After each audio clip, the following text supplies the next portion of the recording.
What's up, guys? It's Tyler with Hooksets Are Free. Hope you're having a great night. It's Friday, October 15th, 2021. Hope you guys are doing well. Thought I would hop on here to hang out for a little while, talk about this past week, talk about how you guys are doing, and just generally hang out for a little bit. I've got my kiddos down for the evening. So, yeah, I don't have much of an agenda to talk about other than fall fishing in general. And I'm hoping that a few people might hop in here and have some questions or just general comments and ideas of what they want to talk about as well. Um, so, I'm going to give people just a couple minutes to hop in here. Hope you guys are doing well.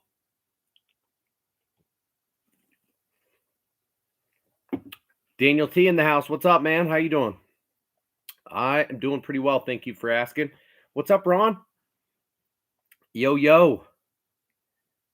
My wife, well, I should say my daughter's surgery got canceled, which was supposed to be today. And just because she was sick earlier this week, so she got COVID tested. She and our son came back negative.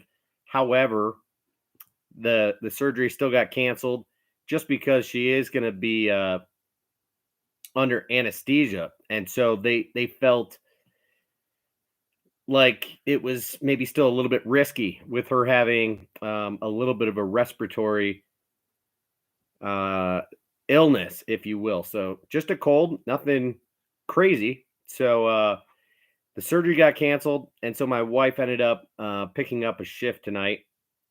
Ended up just doing her on-call shift, and she did get called in. So I got nothing better to do than hang out with you fools for a little while. Yeah, you're absolutely right, Ron. Definitely better safe than sorry. Wouldn't want any sort of complications from anesthesia, um, and her getting sicker than is necessary. So, anyway, thank you for the well wishes, Alan. Everything's going just fine, man. You know, it's typical sickness, with kids being in school. So we've got a 3-year-old and a 6-year-old in school right now, and it's just part of the deal. We were pretty isolated for all of 2020. Held our now kindergartner out of preschool last year, and just kept the kids at home. We did not go out into public, and it took a while for us to be comfortable hanging out even around family while wearing masks. So we really kind of took it easy. And yeah, sorry, Sean. Didn't mean to diss you guys when I called you fools and say they had nothing better to do. But what I mean is, I got the night off, and I was so looking forward to hanging out with you lovely gentlemen this evening. So thought I would pour myself a healthy glass of bourbon and talk fishing because there ain't nothing better, right?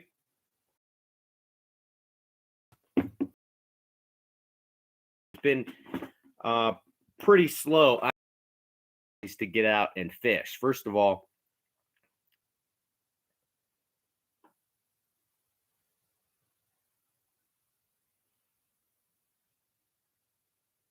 can you guys hear me and see me?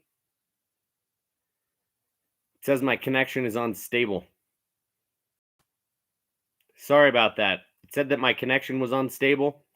So I don't know if I cut out on your guys' end or not, but Ron, you guys are all scholars and gentlemen, not fools. You guys are my buddies. Daniel says he knows he's a crazy fool. Well, guys, let's just say you guys are all and all of the above. So anyway, glad to hang out with you guys for sure. What I was going to say is that this week in Colorado, we had really cold weather. In fact, it shows that it's 36 degrees Fahrenheit right now. And I had to winterize our sprinklers a few nights ago. And let me just pull up what our weather report looks like for this week, because it's pretty insane. Man, my app is updated, and so It's all funky, but here we go. So the next week is actually going to be just a little bit warmer. As you can see, we're going to have highs in the 60s and 70s, but we're still going to have a fair amount of lows in the 30s. Tonight's low is going to be 27 degrees. So, yeah, fall has kind of came out of nowhere. Borderline record year. A little bit surprising for all of a sudden the weather to just kind of turn off on us and get super cold and stay that way. So we got some kind of borderline snow yesterday, more sleet than anything. But yeah, it's been in the 30s and 40s air temps here all week. So really cold. I only managed to get out fishing twice. One because of the weather, two because of work, and it's just kind of how things worked. So I did not have a lot of time to really explore and figure the fish out and figure out whether they are starting to get more aggressive and feed up or what. But I did catch a few fish, and I'll talk about what I caught them on. So Sean says, "Dang, still warm here. Kind of wish it would cool off." Yeah, I hear you, man. And Ron got 21 bids on his house and we'll be moving eastward very soon. So good for you, man, that you've got a desirable house or at least live in a place where a lot of people are looking. The housing market is crazy all across the country for sure, but pretty exciting that you're going to get that house sold and have say around the price and hopefully the timing and everything else. So good luck to you with selling that house. Sean says Watertown.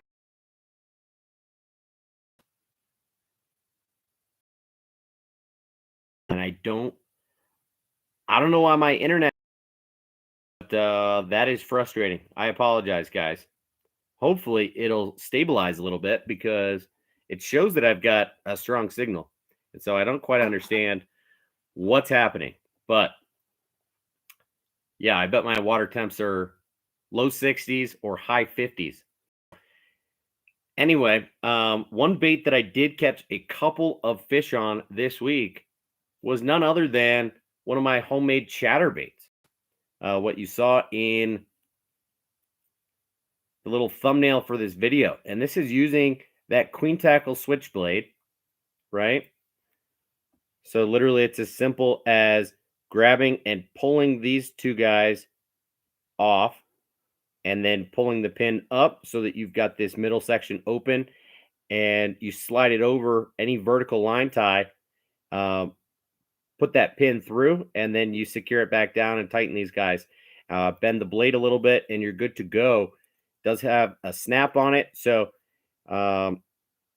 runs just like a chatterbait. So here I've actually got a very finesse version, and this is a 1/4 ounce Strike King tour grade swim jig.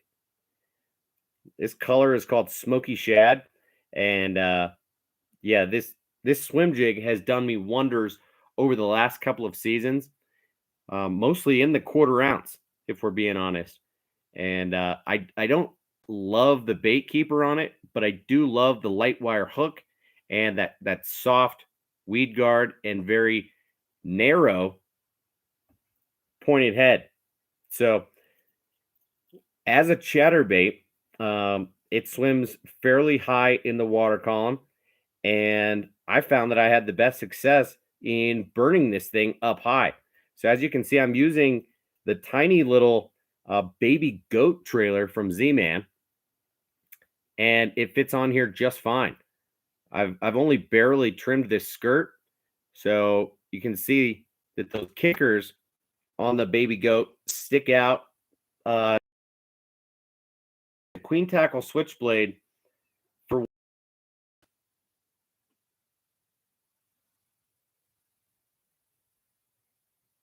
oh my goodness. Ron, I have not tried StreamYard, but I wonder if I ought to. I hope you guys can hear me and see me okay.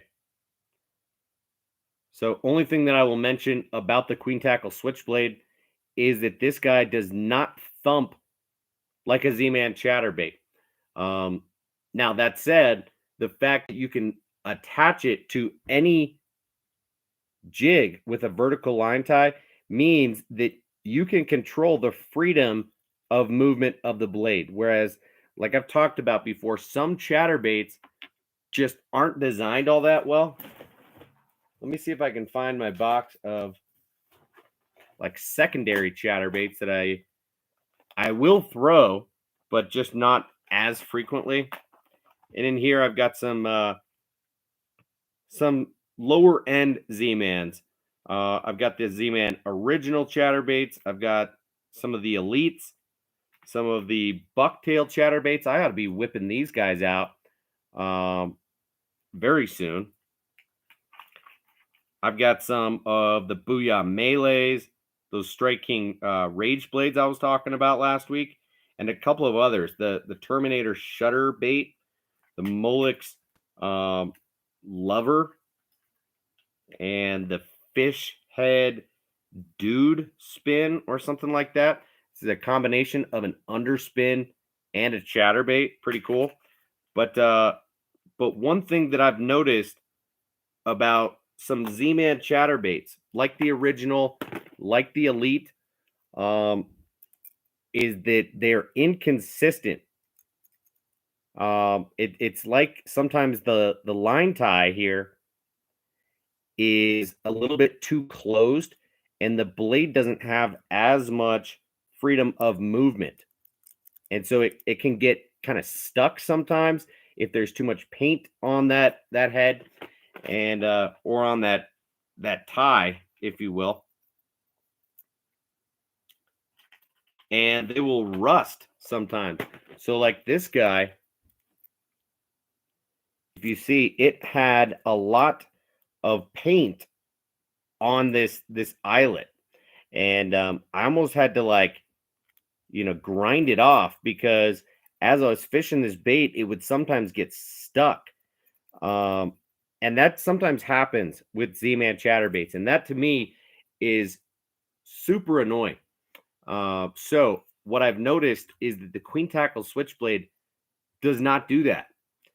But it has a little bit more subtle of an action. So it does not thump nearly as hard as like a jackhammer chatterbait, but it does perform well. So caught a couple of good fish on this bait this week. And then I also caught one today on a KVD 1.5 square bill in the gizzard shad color. So I don't know if you guys are familiar with that color. It's a pretty standard white, and it's a damn good color. So let me see if I can find another bait in that same color to show you, because I don't have my bag down here from which I fished today.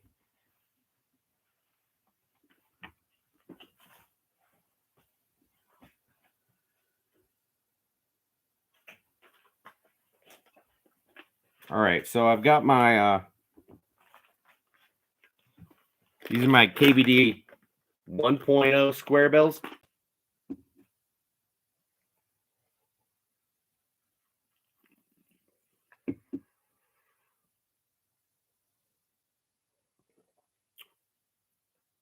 I guess every time it trips out, I'm just going to take a sip of bourbon. And if it keeps going like this, I will probably cut the stream short. You know what, Ron? I don't know where all the OGs are tonight, but that's disappointing. So, guys, here is that gizzard shad color of the KVD square bill. And it is all white. This lighting's a little bit harsh for you to see. It's got a little bit of a pearlish, borderline silver sheen to it.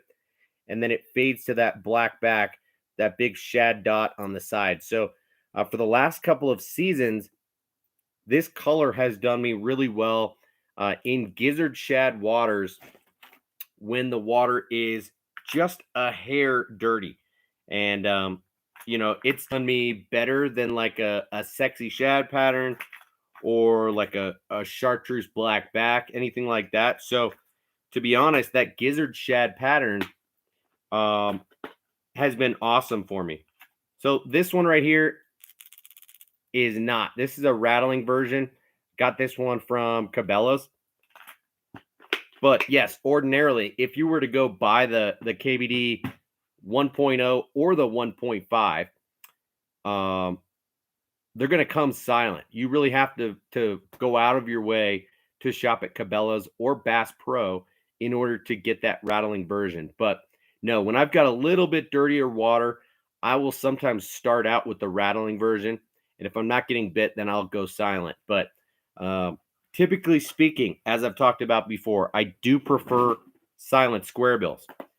So, my favorite square bill is the Lucky Craft LC 1.5, and these guys are all silent.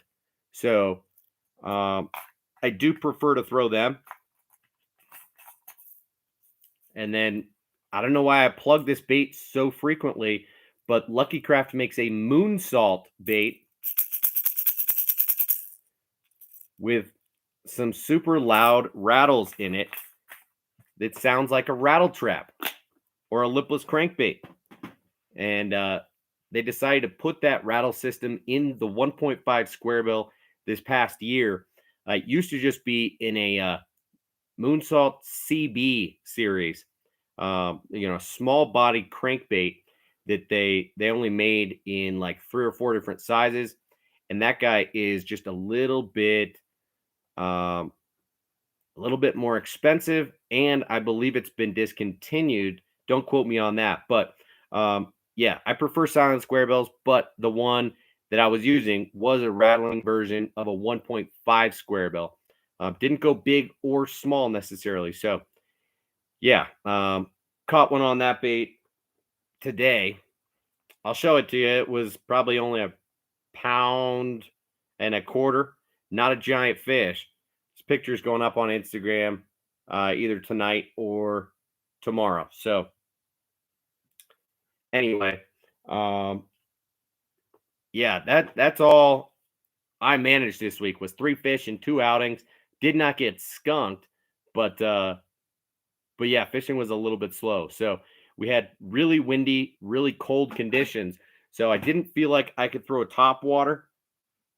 I didn't feel like I could throw a jerk bait. And so in my opinion, that kind of left me with a chatterbait or a crankbait, between a square bill or a lipless crankbait. I could have thrown a swim bait a little bit more, but again, my time was limited. And so I did not want to dedicate too much time to one technique. And usually that's the way that swim baiting goes. So could I have hopped out and made a point to really throw that new Arashi swimmer or the BBZ one and just dedicate a little bit more time to them and try to catch a 4 or 5 pounder instead of just go for numbers and try and catch some dinks? Of course, but I was more focused on catching fish than chasing bigs. Once I actually get the cue from the fish that the bite is on and that I stand a chance to really to catch numbers, then I will try to do a little bit of culling and try to catch bigger fish. So anyway, I want to say I did throw a lipless crankbait around a little bit and did not have any success on it. So Sean says I couldn't get bit on cranks today. Swim jig and small swim bait were the ticket for me. Yep, I hear you. I did bring a swim jig, but didn't throw it. And a swim bait, I will say, the only thing I did with a swim bait this week, a little bit overkill, was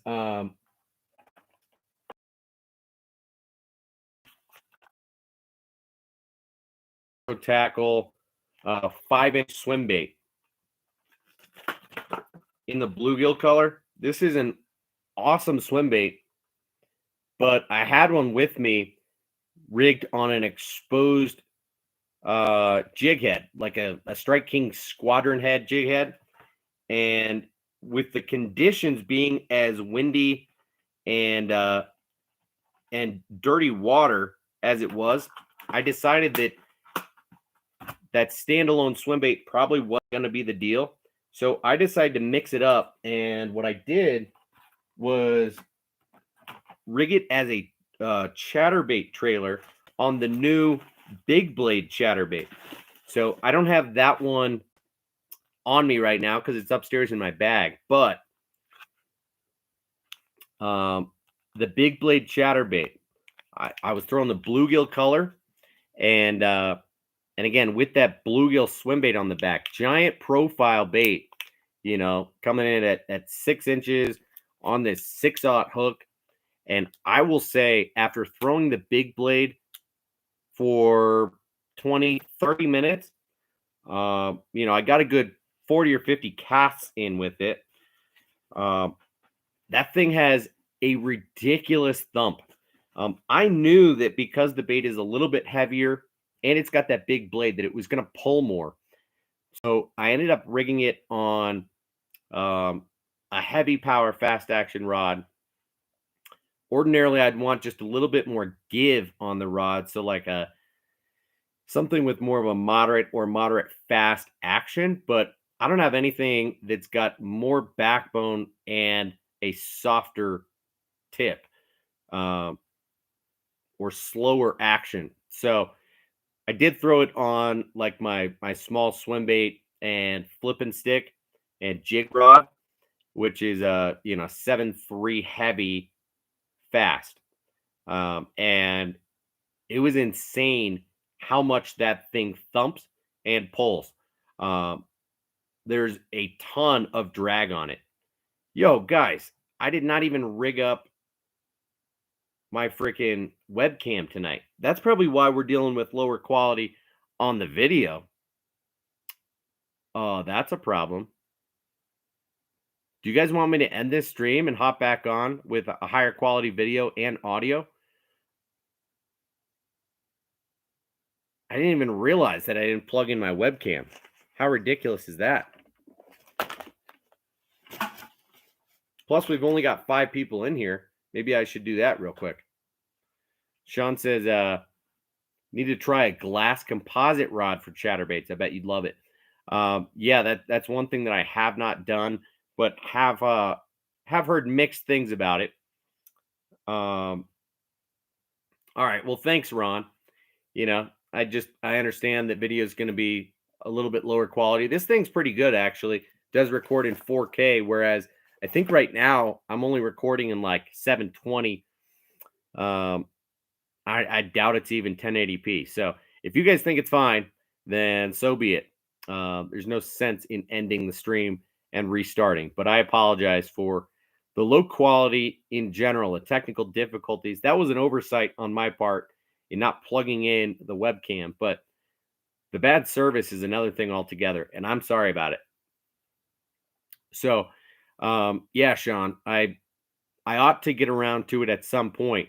However, that would probably need to be a hybrid stick where I'm throwing it primarily for chatterbaits, but also for, say, mid-diving and larger body crankbaits, right? I don't love to spend a lot of money on very niche. That said, I've started to do a little bit more.